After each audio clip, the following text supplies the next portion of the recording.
chers amis. Nous avons commencé notre réflexion sur la nature du Dieu des chrétiens. Nous, chrétiens, nous croyons en un seul Dieu, mais nous croyons aussi que ce Dieu unique existe en 3 personnes. Et on peut dire que c'est ce qui différencie la foi chrétienne de toutes les autres religions. Nous le rappelons chaque fois que nous nous marquons du signe de la croix, au nom du Père et du Fils et du Saint-Esprit. Qu'est-ce que cela veut dire, croire en la Trinité?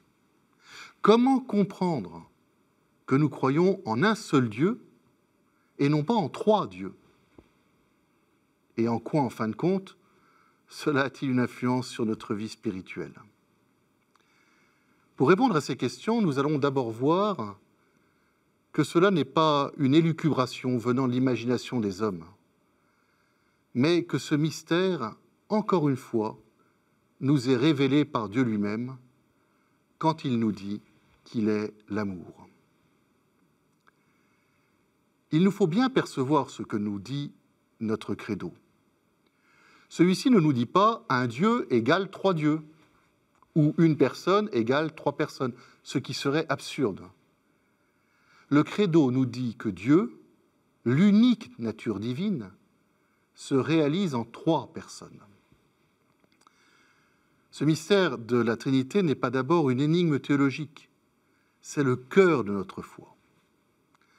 Rappelons qu'un mystère n'est pas un sujet dont nous ne saurons jamais rien, mais une vérité que nous n'aurons jamais fini d'explorer.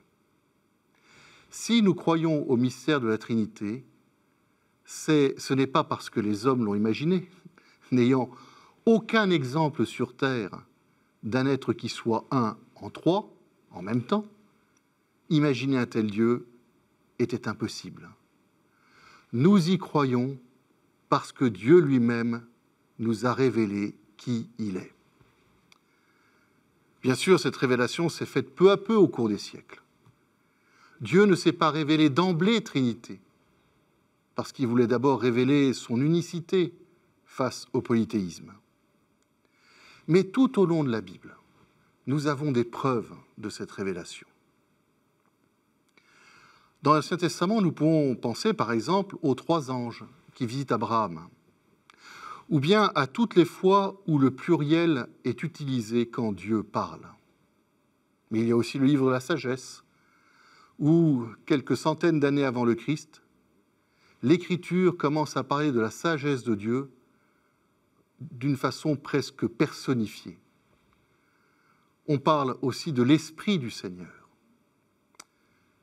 Puis Jésus achèvera cette révélation en se présentant lui-même comme le Fils du Père et en envoyant leur esprit commun sur les apôtres. Nous savons que les propos où Jésus désigne Dieu comme son Père et se présente comme Dieu lui-même, sont perçus par les Juifs comme inacceptables et scandaleux.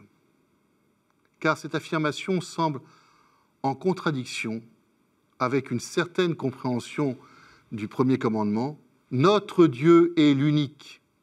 Tu aimeras le Seigneur ton Dieu de tout ton cœur, de toute ton âme. Tu ne feras aucune représentation de Dieu. La foi en la divinité du Père, du Fils et du Saint-Esprit sera ainsi l'élément déterminant de la fracture entre le judaïsme et le christianisme de l'origine. Et c'est aussi ce qui catalyse la non-compatibilité de l'islam et du christianisme. Ce que nous révèle le Christ, c'est que Dieu est l'amour absolu, de toute éternité. C'est-à-dire qu'avant même que ce monde existe, avant que nous existions, Dieu est déjà amour. Mais pour aimer, il faut au moins être 2. Et 2 êtres qui s'aiment engendrent toujours au moins un 3e. Dieu qui est l'unique, comme nous l'avons vu dans nos précédents entretiens, Dieu qui est l'unique ne peut donc pas être quelqu'un de solitaire. Et le Christ va alors nous dire que ce Dieu éternel et unique est trois personnes, le Père, le Fils et l'Esprit, que lui-même est le Fils du Père, et que l'Esprit Saint est l'amour qui les unit. Que ce Dieu est un courant d'amour infini qui existe entre ces personnes.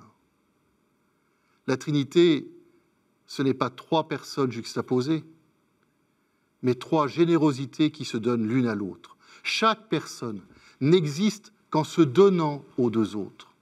Le Père n'existe pas d'abord comme personne constituée en elle-même et pour elle-même, et puis ensuite le Fils serait engendré par besoin du Père. Pas du tout. C'est l'acte d'engendrer le Fils qui constitue le Père. Et c'est cela qui le distingue du Fils. S'il n'y avait pas le Fils, le Père ne serait pas. Et le Fils n'existe comme Fils distinct du Père qu'en étant tout entier un élan d'amour vers ce Père. Et cet élan d'amour est l'Esprit Saint. Si Dieu est amour, il est forcément Trinité. Dans nos prochains entretiens, nous essaierons de mieux pénétrer tout cela.